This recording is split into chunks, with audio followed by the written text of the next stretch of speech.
un aumento del 3% y se superó con el mes de julio, en este caso, la meta del presupuesto de 2021 del Gobierno Nacional, que fue elevado en su momento el año pasado, en realidad este año, prácticamente a principio de año, al Congreso de la Nación, que era del 29%. Es decir, en 7 meses nos comimos el presupuesto de lo que estaba previsto y que se sabía que no iba a ser tal. Por eso estamos en comunicación con Gabriel Rubinstein. Hola Gabriel, ¿cómo va? Buenas tardes. ¿Qué tal? ¿Qué tal? Bien, ¿Cómo estás? bien. Bueno, panorama sigue siendo muy complicado, ¿no? Porque algunos hablaban de que podría perforar el 3% y cosa que no ocurrió, se estancó en los 3, ¿no? Sí, podría haber sido 2,8, 2,9, pero lo importante es que estamos en un régimen de alta inflación. Ese régimen de alta inflación obedece a un elevado déficit fiscal que se financia con emisión monetaria, sobre todo, y esa emisión monetaria Sí, la gente se la quiere sacar un poco de encima, no hay una demanda correspondiente. Si la emisión es el 50%, la gente puede querer tener un poquito más y nada más, pero entonces se crea ese mecanismo monetario donde se emite y por lo tanto finalmente todo se traduce en aumentos de sí, precio. sí, tal cual. Y bueno, esa es una inflación de origen fiscal y monetaria clásica y no hay que darle vueltas. O sea, cuando el ministro Guzmán dice que la culpa lo tienen los empresarios, yo no sé si se hace el tonto, no quiere tomar de tontos o simplemente para quedar bien con alguna gente del kirchnerismo que sigue pensando que los empresarios argentinos parecieran ser los peores del mundo. En 180 países la inflación es del 2-3% anual y los empresarios son tan buenos o tan malos como acá, y entonces son explicaciones que Claro. no tienen ningún sentido, ¿no? Bueno, estamos hablando, a ver, hoy escuchaba, ¿no? En una radio decía, por suerte bajó, digamos, como si fuera una especie de logro. Estamos hablando de un 3%. Un 3%, hay países que no lo tienen en un año, ese 3%, ¿no? Sí, claro. Por eso, cuando uno está en un régimen de alta inflación, eh, digamos, no se puede, es obvio que es una cuestión de raíz macroeconómica. Después se puede coordinar, hay un tema de coordinación cuando uno hace un plan de Sí, estabilización, cómo coordinás eventualmente precios y salarios para el momento de la coordinación, si querés bajar, digamos, del 50% al 3% anual. Pero no estamos hablando de eso. Entonces es obvio que los precios van subiendo como en una calecita, un día uno, un día otro, pero no, lo que es una tontería es el retroceso de Guzmán diciendo que ahora, después de hablar varias veces que se trataba de un problema más de macroeconómico, empezar a decir que es un problema de que los empresarios son malos y remarcan los precios. Eso, la verdad, Guzmán cada vez está más desdibujado. ¿quién maneja la economía hoy? La maneja Alberto Fernández, pero en realidad yo diría que la maneja Cristina Kirchner y Máximo Kirchner y Sergio Massa. Son los que obligaron a Guzmán a tener un déficit fiscal más alto de lo que él pensaba y son los que fijan las pautas más importantes para que finalmente Guzmán las traduzca en decisiones y acciones económicas, pero en ese sentido Guzmán es un poquito más como un empleado de segundo nivel, ¿no? Es como un funcionario de segundo nivel que obedece las pautas que le va diciendo la política, y cuando él tiene una idea diferente y un concepto que seguramente es mejor porque tiene más conocimiento de economías, se lo bochan y listo, porque hay una idea, el gobierno tiene una idea, digamos, que es típica del kirchnerismo, de maximizar, de tener el máximo déficit fiscal posible, no el mínimo necesario. Ellos van siempre por el máximo posible. Y después que se arreglen, que controlen los precios, que repriman a los empresarios, que repriman el dólar, que haya cepo. Es decir, ellos le dan a la maquinita, al gasto, y después otro se arregla para tratar de que los platos rotos se pueda caminar igual y uno no se lastime, pero el estropicio lo hacen desde la política y en este caso los que mandan son básicamente ellos tres, ¿no? O sea, básicamente Cristina, con Máximo y alguna ayuda ahí de Sergio Massa y Alberto Fernández, pero Cristina es claramente la líder de ese espacio y la que toma las principales decisiones. Y después, hoy, bueno, hablando de Cristina, hoy habló Cristina Fernández de Kirchner. No sé si usted la escuchó hoy No. en su discurso. Bueno, obviamente hizo referencia, fundamentalmente hizo una referencia muy amplia con algunos gráficos que inclusive mostró respecto de 2018. Bueno, la gestión de Néstor Kirchner para acá, pero la debacle, lo que dijo ella, la debacle de 2018. El gobierno de Mauricio Macri, ¿no? Como que, bueno, todo eso, más la deuda que se había pedido al Fondo Monetario Internacional desde el gobierno de Macri, ha hecho que todo esto se estuviera produciendo ahora, además de la pandemia, porque sostuvo, entre otras cosas, que esto es producto de la pandemia, la situación que está viviendo el país por la pandemia. Bueno, lo que nunca vi que ella explicara, por qué si cuando Néstor Kirchner era presidente y se llegó a tener un superávit fiscal del orden del 4% del PBI, por qué se malgastó para llegar a 4% de déficit, que significó una reversión de 8 puntos, algo insólito en Argentina, especialmente insólito porque ahí no hubo ni pandemia, ni nada, simplemente, es más, la economía llegó a crecer mucho en esos años, y sin embargo, primero Néstor, pero sobre todo Cristina, rifaron lo que se había conseguido tan arduamente, y ella tiene que explicar por qué hizo eso, que después Macri no lo supo corregir y en algunos casos lo agravó, pero es bastante evidente que es el alto déficit fiscal que hay que financiar lo que provoca la necesidad de endeudarse. Y bueno, y ella fue, llamémosle así, la líder en provocar déficit fiscales que llevaron al endeudamiento. Así que mejor que explique eso. Ya sea de un lado o del otro, siempre al argentino se le hizo difícil llegar a fin de mes.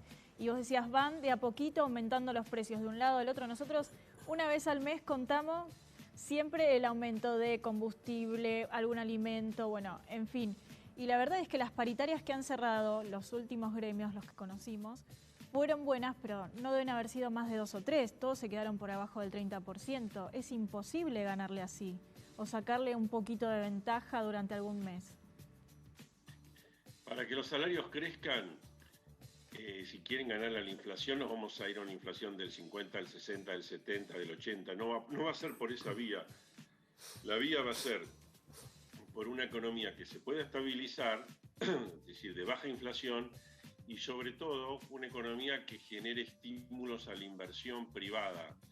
Cuando se generan estímulos a la inversión privada, esa inversión privada generalmente empieza a ser más productiva, incorpora tecnología nueva, y es lo que permite una economía que crece y que invierte en forma productiva, la que permite que haya margen para que empiecen a subir los salarios por el aumento de la productividad de la economía. La Argentina viene cayendo incesantemente su productividad y no podemos extrañarnos que los salarios reales caigan en esa situación. Los salarios pueden subir si la economía es cada vez más productiva, no si es cada vez más improductiva. Y acá lo único que sube es el empleo público, que es un gran bolsón de desempleo encubierto, pero el empleo privado apenas si se recupera parcialmente de la caída de la pandemia, cuando no se podía despedir, pero igual las empresas muchas despedían porque no tenían más alternativa.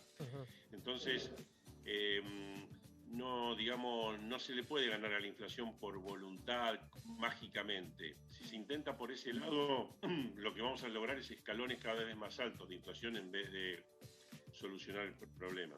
Claro.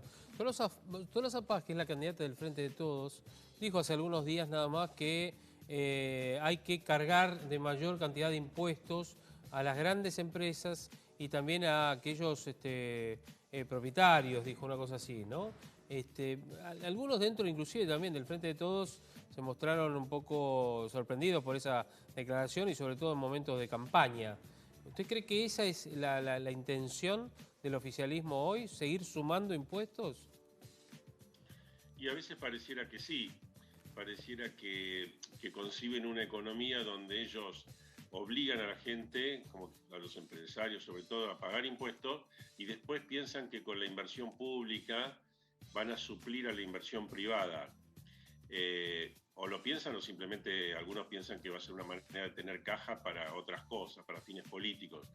Pero está muy probado que la inversión privada es más productiva que la inversión pública, más en un país como Argentina, donde el sector público es básicamente un botín de guerra para obtener cajas y no es una burocracia eficiente, como podría ser en, no sé, Noruega, en Suecia, en Finlandia, no, acá o en Chile mismo, o en Uruguay, no, acá es un botín de guerra. Entonces, poner todo el énfasis en sacarle al sector privado, pero que lo haga el sector público, lo que no va a hacer es mantenerlo siempre en la pobreza y empobrecernos cada vez más. O sea, todo el mensaje de ataque a los empresarios, el que hace Guzmán diciendo que los empresarios son los culpables de la inflación, o ahora como diciendo son los que tienen que pagar más impuestos. Bueno, lo que va a hacer es ahuyentar cada vez más la inversión en Argentina, no la va a traer por esta manera. Entonces, bueno, o se engañan o tienen una visión completamente estatista de la economía, ¿no? Además, Rubinstein, bueno, estamos a un paso de las elecciones y esto obviamente va a ser inevitable que se traduzca de alguna manera en los votos, ¿no? Bueno, los votos vamos a hacer. El gobierno apuesta que con ayudas sociales, la vacunación más efectiva, con aumentos salariales en algunos casos, de último momento, bueno, que la gente finalmente los vote y si estamos discutiendo si saca, no sé, 37, 38, 39, 40, 41%, 42%, estamos en esa zona, ¿no? Hay gente que los va a votar igual y seguramente les irá bastante bien, pero eso, digamos, más allá de las preferencias políticas, lo que la Argentina no está pudiendo es que los dirigentes consensúen que si no bajamos el déficit fiscal seriamente, no solo que no vamos a crecer, sino que vamos a tener alta inflación, altos riesgos de default, nadie nos va a prestar plata. Después se puede hacer el camino un poco más gradual o menos gradual, pero ahora no hay ningún camino. Lo estamos, llamémosle así, esperando que venga el Fondo Monetario a decirnos, ustedes tienen que bajar el déficit y entonces lo firmemos para que no entrar en default con el FMI. Pero en realidad no hay vocación en Argentina, especialmente de este espacio político que gobierna, no hay ninguna vocación en poner las cosas en orden. Es decir, es vivir en el desorden permanente y bueno, y que la cosa siga así. No, ya te digo, históricamente Cristina no da confianza de que tenga ninguna voluntad de bajar el déficit, ni cuando la economía va bien ni cuando la economía va mal. Ahora con el tema de la pandemia tienen la excusa, pero en realidad cuando no había ninguna pandemia ni había nada, siempre quisieron aumentar el déficit. Y entonces son en ese sentido irresponsables y son los responsables de que haya alta inflación. Claro, tal cual. Un fin de año complicado, un fin de año como estamos ahora, hoy, interpreta que podamos tener, Rubinstein. Yo creo que lo que nos salva un poco de pensar que no vamos a tener graves problemas es que los mercados, digamos, van a tomar nota de que el acuerdo con el Fondo Monetario es cada vez más inminente y que el gobierno no va a hacer ninguna cosa muy loca y va a hacer un acuerdo con el fondo. Y el acuerdo con el fondo va a tener metas fiscales para ir ordenando la economía argentina hacia un déficit fiscal menor y va a tener compromisos que tengan que ver con la baja de la brecha cambiaria, porque está muy alta y puede sí empeorar en los próximos meses, semanas, por el tema electoral. Pero entonces hay una expectativa de que el acuerdo con el fondo sirva, aunque no sea para crear grandes ilusiones, por lo menos para evitar los escenarios más disruptivos. O sea, esta idea de que Argentina puede ir a Venezuela o puede ser un desmadre, que quede obturado y que quede de alguna manera algo más normal en escena para los próximos 2 años de gobierno. Claro. Y esa es la mejor expectativa para que gradualmente las cosas mejoren en vez de empeorar. Ese es el escenario que yo diría que los mercados están esperando que ocurra. Y en ese sentido, el fin de año, que se supone que el acuerdo con el fondo debería ser en diciembre, apenas terminadas las elecciones, por ahí el fin de año no nos debe por qué encontrar en una situación, llamémosle así, crítica o de mucha angustia, sino más bien de cierta expectativa positiva en función de un acuerdo con el fondo que lamentablemente tienen que venir de afuera para decirnos, muchachos, si ustedes no son un poco más responsables, no los podemos ayudar. Pero bueno, esa es una situación que, a pesar, digamos, que estamos con el Fondo Monetario más blando y más bueno de toda la historia. Sin embargo, siempre, digamos, tiene una cierta racionalidad en términos de decir, si ustedes no bajan el déficit, ¿cómo se van a financiar? Claro. Y Argentina no tiene respuesta. Bueno, entonces tiene que bajar el déficit. Entonces veamos cómo se baja el déficit. Y bueno, tenemos que encontrar a alguien que de afuera nos ponga un poquito de orden, porque nosotros somos incapaces de poner orden por nuestra cuenta. Igual del Fondo Monetario somos los mejores clientes, de alguna manera. O los clientes permanentes, no sé si los mejores, porque los mejores clientes son los que pagan a término. Nosotros tenemos que ir refinanciando y demás. La última que le pregunto, porque hay muchas dudas respecto de esto que me están diciendo. El tema del apoyo, la ayuda a los monotributistas, ¿va a ayudar un poco, va a paliar un poco la situación o es para el momento y nada más? No, es para el momento y nada más. Toda ayuda que se da a alguien es siempre algo que se le saca a otro. Y si no se lo saca con un impuesto, se lo saca por la inflación. Cuando uno dice, está en la ilusión que uno dice, yo puedo gastar, le doy un crédito al monotributista, bárbaro. ¿Cómo se lo das? Imprimiendo billetes. Claro. ¿Quién quiere esos billetes? Nadie. ¿Qué pasa? Se van licuando por aumento del dólar blue, por aumento finalmente de los precios, porque existe la misma cantidad de bienes y más cantidad de dinero. Entonces va ajustando por inflación.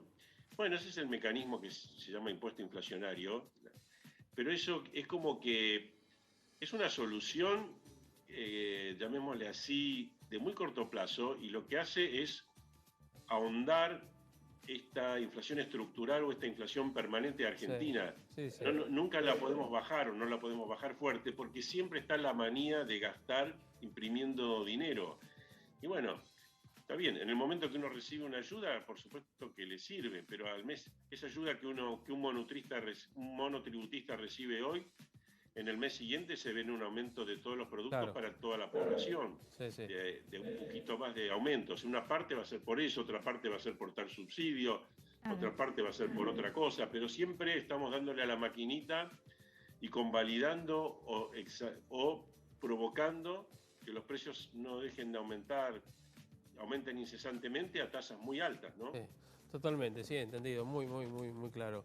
Bueno, Rubinstein, gracias una vez más por esta charla, por haber charlado un ratito con nosotros y tomarse el tiempo. Gracias a ustedes. Hasta luego, un abrazo.